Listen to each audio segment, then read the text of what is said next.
Tantor Audio, a division of Recorded Books, presents There's Something About Molly by Christina Hovland, narrated by Petrea Burchard. Chapter 1. The very fact that you worry about being a good mom means that you already are one. Jodi Picoult. Molly. Of all the things Molly Princeton understood for certain, there was one thing in particular she had no doubts about. A woman was only as confident as her underwear. For real, she'd ask anyone to hear her out on this point. A girl could always spit-shine the outside, but it was what lay underneath that told the true story. This was the reason she generally wore lace. Lace, unfortunately, that no one but herself ever saw. She sighed, a disappointed sigh that came from deep within the soul. Today, however, her life theory was thrown into a bit of a pickle, seeing as she wore no underwear at all. The no undies thing? Not her fault. Well, maybe a little her fault. She was the one who had forgotten to pack undies that wouldn't show through the silk-sheathed dress her bestie Rachel had picked out for her as the maid of honor at her wedding. A wedding in the total boonies, where there was no Nordstrom's or even a Walmart to grab something that wouldn't leave a panty line. Thus, she might as well join the army, because she was commando. "Let's ask Kaya. I bet she has a whole new package," Rachel said, looking up to the vaulted ceiling of the bedroom they were using to prepare for her fast-approaching wedding. Her makeup artist applied a touch of jawline shadow before moving on to the powder foundation. "Or you could just take me up on my offer." Nope. Nuh-uh. Molly had a firm don't-share-underwear rule. "I'm not asking Kaya. I'm not asking anyone," Molly said. Her issue was hers alone.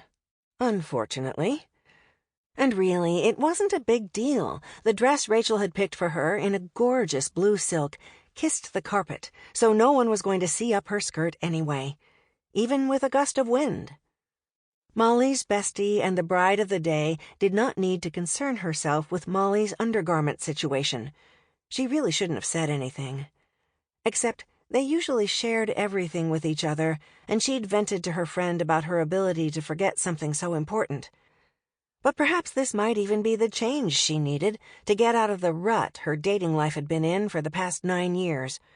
Of course, no one knew how deep the rut had become. No one except Rachel, who wouldn't ever say a word about it. Best friend code and all that. No one could know. Molly gave dating advice on a popular MyTube channel as her profession. Good dating advice, given the number of wedding invitations she'd collected from those who had used her tips in the past.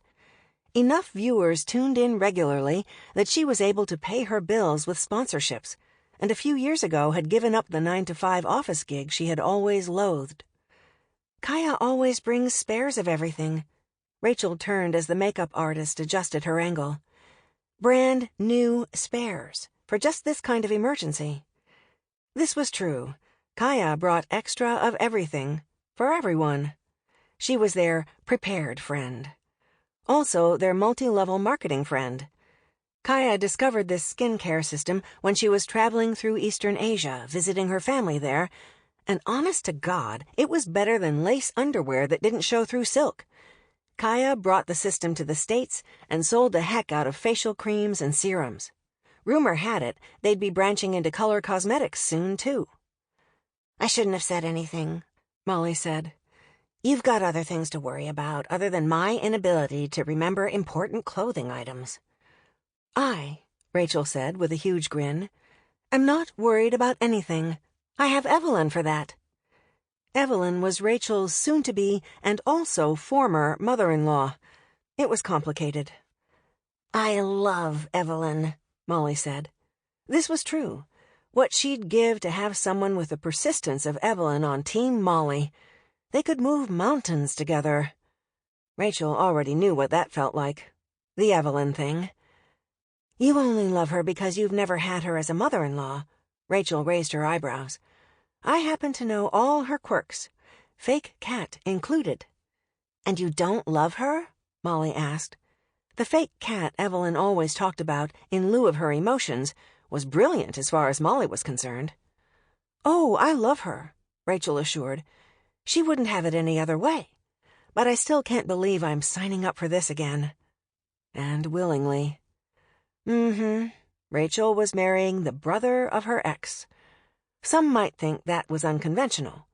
Molly held a different opinion. She'd seen the spark from the beginning. Thus, this wedding was not a surprise, not to her. Besides, Gavin, Rachel's ex, was very unappealing. Yes, that was a good word for him. The perfect word. Molly absolutely understood why Rachel had ditched him, though ditched might be an extreme assessment. There was no ditching. Their relationship had been like a wet sparkler. The fizzle at the end was spot on, but they'd never really had that initial blaze to push them through for any length of time. Oh, for sure, Gavin was very attractive, in the carnal sense. Broad shoulders, black hair he kept just long enough to touch his ears, and a face that would make even Calvin Klein want to pan up from the boxer briefs just to glimpse perfection. But he was a non-starter, the kind of guy who was perfectly pretty, but that was about it. "You look like you're thinking about Gavin," Rachel said with a laugh. "Or you accidentally ate a bug." "Well, I was. The Gavin part, not the bug, you." Thinking of Gavin always made Molly's mouth pucker, like she'd indulged in one of her 8-year-old son Oliver's Sour Patch Kids gummies. "While I appreciate your commitment to me," Rachel closed her eyes as the artist applied eyeshadow, "I have to remind you that Gavin's not a bad guy.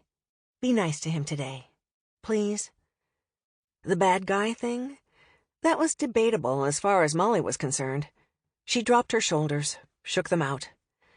"Best behavior." She made a cross over her heart. Rachel rolled her eyes. Fine. Molly hadn't liked how he relied on Rachel for everything regarding the care of the 2 kids they had together. Their boys were best friends with Molly's son, Oliver. Yes, recently, Gavin had stepped up. Molly was required, as a human being with eyeballs, to notice. She was not, however, required to forgive him for the years he had slacked. Molly didn't appreciate slacker baby daddies, seeing as she had one of her own and understood firsthand how hard life could be on a single mom. Exhaustingly hard. Frustratingly hard. A small child support check every month didn't take that hard away. "He's been amazing about the wedding," Rachel continued, "and he didn't have to be." No, he didn't. He could have made the fact that Rachel had fallen in love with his brother a whole thing, and he hadn't. Point in his favor. That made it, what, like 2 points? Out of 1 billion? "I'm glad that the wedding thing hasn't caused a rift," Molly said, because she was relieved that Rachel was well on her way to forever future happiness, and a wedding that would be worthy of every magazine spread. She wanted that for herself. Forever future happiness, not the princess wedding. Though she wouldn't object, it had never been part of her happily ever after dream package. Truly, most of her life wasn't part of that dream package. She rolled with it. Even the fancy maid of honor treatment she'd received from the makeup team and the designer gown had been princess-worthy. The hairstylist had gone above and beyond with Molly's unruly black curls. She'd wrangled the beast of a mane into submission, and it actually looked good. Half pinned up, half falling over her shoulders. She'd really wished she'd made time to go to one of those spray-on tan places, so the difference between her dark hair and oh-so-pale skin wouldn't have been so in-your-face. There hadn't been time, and the good places charged a lot, and Ollie needed new cleats for baseball. "I want to hear all about you and Dan the man." Rachel drew out the name of Molly's wedding date. Sort of date. They hadn't traveled to the location together. He was good friends with the groom, so he was attending anyway. Given that the wedding was a small affair, and he knew Molly from Little League practice, where he was one of the coaches, it made sense that they agreed to attend together, sit together at dinner, avoid awkward small talk with other people. All that. She'd agreed to his suggestion without hesitation, even though her track record with first dates was more than a bit of an issue. "I haven't even seen him yet." Molly willed a spark to flash when she saw him today. The sparkler kind, with lots of fizzy firework attraction. Up to this point, there had been no voltage between them. But he was a handsome guy, and he liked kids, and she was getting a touch desperate. Who trusted a dating advice guru who never went on more than a first date because she always found a better match for her guy than, well, herself? I like him. Rachel waggled her blonde, perfectly threaded eyebrows. I think there's something special about the way he looks at you. Wouldn't that be nice? Molly scraped away the hope bubbling up and pushed it aside. Maybe. Molly could really go for something special in her life. Perhaps the no panties thing might just be her ticket out of her rut. Change things up underneath, and it would shine through to the surface. She should mention that in her video series next week. Maybe Dan would give her lots of ideas to work with. Today would be different. Dear God, please let it be different. Do you need anything? Molly asked. Rachel's makeup was nearly done. They'd accented all her best features, but they'd made her blue eyes the center of attention. And it worked. Rachel's blonde hair had been teased and then pulled into a loose chignon at her neck. She could be a model for a bridal magazine. She even had some pretty kick-ass lingerie under it all. Molly had helped her pick it out. And Rachel hadn't forgotten it, because she was the organized friend. Molly was more the hot mess friend. But today was about Rachel. Everyone was heading down to the dock in about 15 minutes to watch her best friend marry the man she was meant to be with. Is there a Coke in the fridge? Rachel asked, stretching her neck to the side. I'd kill for a soda right now. Molly moved to the mini-fridge and knelt to open the door. Several bottles of wine lined the shelves, a few bottles of water, but no soda. No, she stood. I'll go grab one from the catering staff. You're my favorite friend right now, Rachel said, standing so the makeup artist could check her work in the light near the window. I'm your favorite friend all the time, Molly countered, because it was true. She and Rachel knew more about the other than they did themselves. She didn't even try to fight the grin smeared across her face as she headed for the kitchen. This was her first time at the infamous lake house where the Frank family summered and concocted new plans for their Puffle-Yum toaster tart empire. Seriously, that's how the family had made its fortune. Deep in thought about how they got their blueberry tarts to be the same funky shade of teal as her current dress, she turned the corner to the kitchen and stalled mid-step. Gavin stood near the sink with his twin boys and Ollie.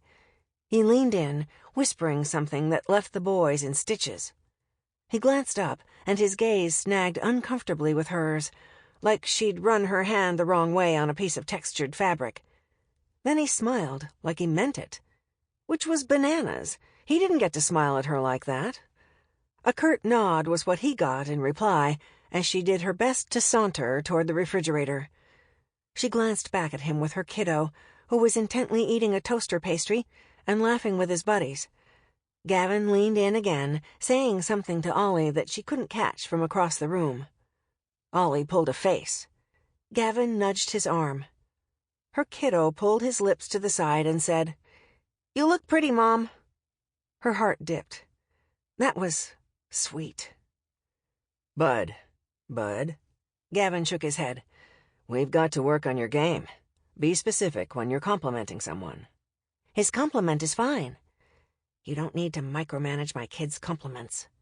Molly said the last part under her breath.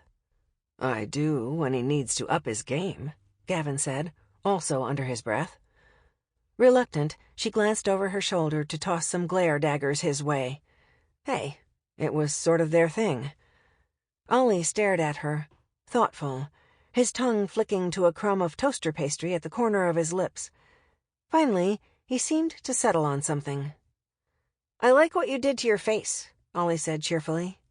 She smirked. Thanks, kiddo. The dress is a pretty color, the oldest twin, Kellen, added. Thank you, Kellen. That's very specific.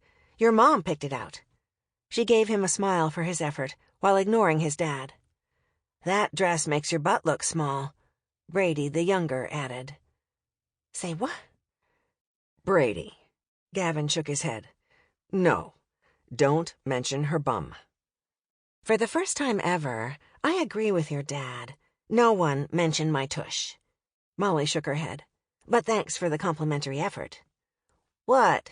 Brady said, apparently ready to defend himself. It's true.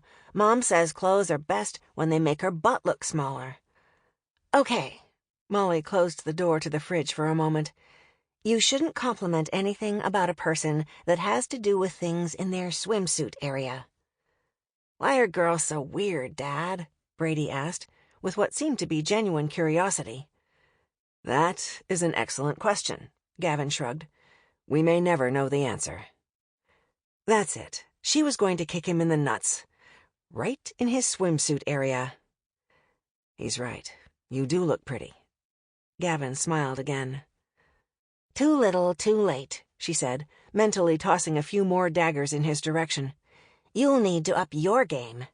Be specific. Ollie raised his little eyebrows at Gavin. I'm good. Molly smoothed her dress. I don't need specifics.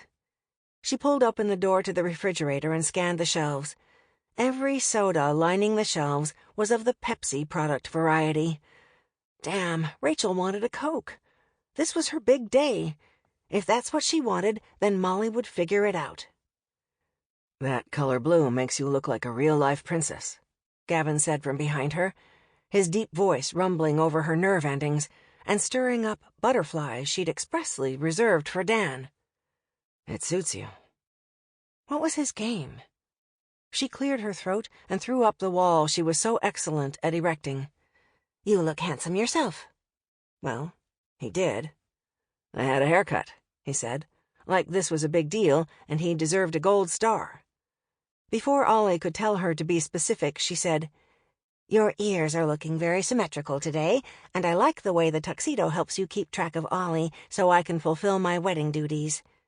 The wink she tossed at the end was added to mess with him. This was her way. He chuckled. Yes, ma'am.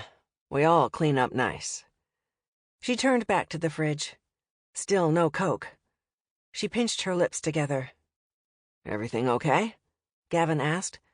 And damn it all, he was right there beside her, staring into the Cokeless void with her. Didn't he have a swamp to go lounge in or something? Rachel wants a Coke. Molly forced herself not to bite at her bottom lip. The makeup artist who had troweled on Molly's look had done a brilliant job. Now it was Molly's job not to do anything to muck it up, like nibble at her lips. I don't think staring at the shelf is going to make one appear. He inched just a tad closer to her. But I'm willing to try if you are. Har. She willed her feet to step away from him and lifted her hand to rub at the space between her eyebrows, but stopped herself. No messing with the makeup. Did you check the pantry? Kellen asked, pointing toward a door near the back of the kitchen. Maybe they're in that refrigerator. Were you going to mention the other fridge? Molly asked, tossing more eye daggers at Gavin. He nodded, pulled his lips to the side. I was getting to it. Molly gritted her teeth. Another few minutes with Gavin and she'd need some serious dental work. I'm not wearing enough underwear to deal with you right now. I have no idea what that means. Yep. Molly popped her lips and said quietly so only Gavin could hear. Probably best you don't know that I'm not wearing underwear right now. His lips parted.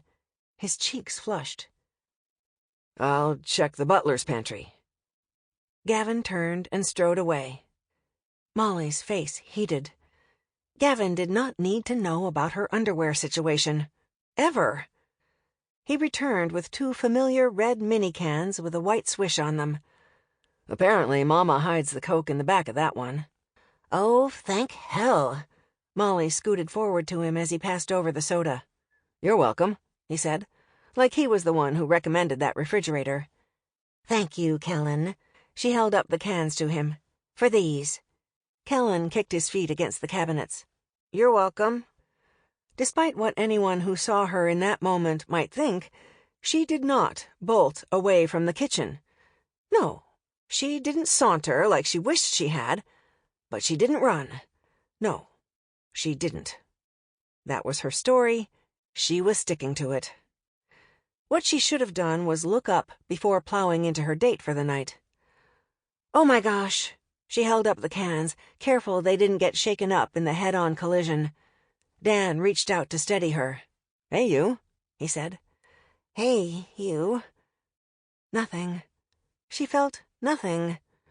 The butterflies she had been dreaming of dancing all around her belly were totally, traitorously silent. Reaching for his arm, she gave it a not at all awkward squeeze, willing a spark to flare. "Nothing. She held up the sodas, "on a mission to give the bride something to drink." Dan gave her a lopsided smile, and his eyes freaking twinkled. Her nerve endings were dormant, dead, not interested in him at all. This was ridiculous. He eyed the drinks in her palms. "Well, I happen to think there's something special about a woman who is prepared." Well, then crap, he was going to have to keep looking, because that was not her. She forced a smile as Kaya rounded the corner behind Dan. She waved to Molly, hurrying toward her, her glossy black hair swishing as she moved with purpose. The subtle bow shape of her red-glossed lips pursed, and the beige skin of her cheeks pinked, apparently from hustling on her search to solve the undies situation. 2 brand-new packages of Fruit of the Loom undies were in her grip. Seeing Dan, she tucked them at her side so it wasn't so obvious what she had. "Rachel said you have an issue. I have a solution." Dan turned to Kaya and drank her in like she was one of the cokes in Molly's grip. And the Molly first date curse struck again. "Dan, I'd like you to meet my friend Kaya," Molly said, already preparing herself for their upcoming wedding announcement. Damn it. Chapter 2. In the beginning, I didn't want to think of myself as a mother. I was like, wait a minute, ain't no hollaback girl is who I am. I had to learn to accept it. Gwen Stefani. Molly. What mattered today was not that Molly had paired her date with one of her favorite friends, and not that Molly was now sitting awkwardly alone at the head table while everyone else danced. What mattered was that Rachel was blissfully happy with her new husband. Yes, that's precisely what mattered. Molly fidgeted with the edge of her napkin in the large, heated event tent erected in the backyard of the Frank family mountain mansion. The wedding planner had transformed the inside of the tent with loads of flowers, white roses absolutely everywhere, and hydrangeas mixed with wisteria lounging along the ceiling poles. White silk curtains all around the edges added a finishing touch. They may have held the reception in an event tent, but the place looked like a palace. And the Franks had brought in a band. Good music, mostly country, which made sense given that they were in the country. The packed dance floor lay smack dab in the center, and though there were not a ton of guests, most were dancing. Dan and Kaya were in the middle of it all. They had hit it off, because of course they had. Even the kids were getting their groove on under the disco ball. The 3 boys might as well be triplets, what with the way they cemented themselves together as a unit. "Is this seat taken?" Gavin asked, maneuvering beside her to Dan's long vacant chair. "Not anymore." She didn't even try to think of a spunky comeback like she usually did with Gavin. "Have at it." He sat and slid a fresh bottle of sparkling water in her direction. Started to say something, then stopped. Finally, after clearing his throat twice, he said, "Are you okay?" She nodded, not meeting his eyes, because she did not want a repeat of the whole butterfly, nerve endings, sizzling thing that had happened in the kitchen. "Yeah, why?" His shoulder lifted just a smidge. "The life of the party isn't usually sitting alone." "Am I the life of the party?" she asked, sounding a little sad even to her own ears, which was unacceptable. So she willed herself to set down the napkin in her hands and said, "You're usually in bed by the time the party starts. I didn't think you'd noticed." He lifted an eyebrow. While it's true I like shut-eye, I have eyes, so I can see that you're usually at the center of things. I assume that continues after I eat my blue plate special and go to bed early? Yes, he was right. Usually, she wouldn't have cared if she didn't have a date. She would have borrowed a dance partner or forced Ollie to groove with her. I guess I'm not feeling it tonight. Leave it to me not to drink enough coffee on the wedding day. She gave in to the pressure inside her and turned to fully face Gavin. Striking, of course, in his tux. But he looked tired, like he actually did need to go to bed before 8. She'd really been joking before. Are you okay? She asked. He grinned, but it missed his usual sarcastic glow. I'm fine. The boys wore you out today? The 3 of them together were a total handful. 3 full handfuls, if one were counting. Nah, they're good kids.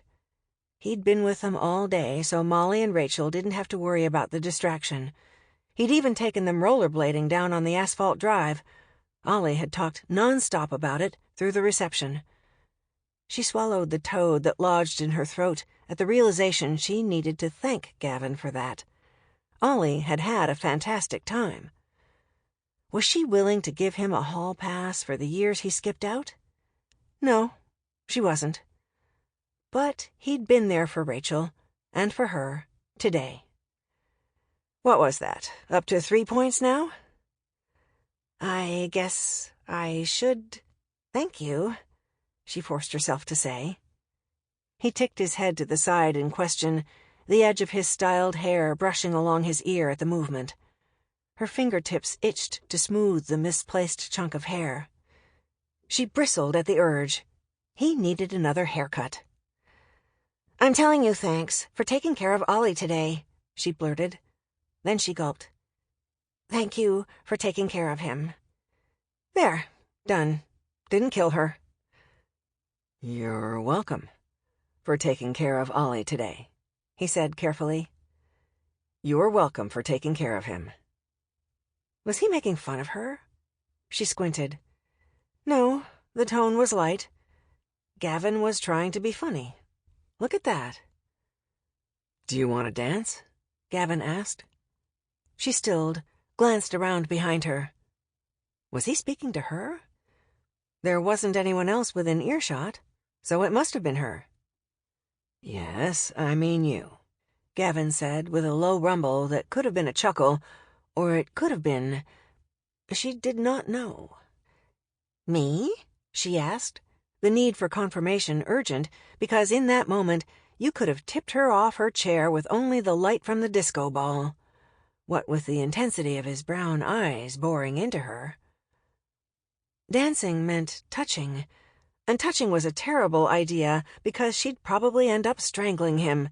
Then the police would have to come, it'd be a whole thing, and would totally wreck Rachel's happy day. Won't your date mind? She asked. Because surely he had a date here. Didn't he have a date? Gavin was Gavin, so surely he had somebody here with him, someone he probably didn't set up with his friend in the middle of their date. She scanned the room and racked her brain, but no, she hadn't seen him with anyone but the kids. He shook his head. No date for me. She decided at the last minute your teeth aren't straight enough? Molly asked, because she was still Molly. Gavin chuckled. I'm on a break from all of that. He leaned forward, barely touching her personal space. And the orthodontist signed off on my straight teeth when I was 15. All the women told you no, didn't they? She asked. Bound to happen sometime, I guess. He gave a wry smile. I didn't give anyone the chance. I figured I'd fly solo for a while. That's very unlike you, Molly said. Super unlike him, really. I decided after my engagement imploded that I needed to take some time to get to know myself. She waved him off, shaking her head. That's a bad idea. Because I'm not likable? He asked the question with a debonair smoothness that would have been endearing on anyone else. Hey, you said it. Molly nudged him with her elbow. Not me. He chuckled, rolled with it. How's that going for you? Sample complete. Ready to continue?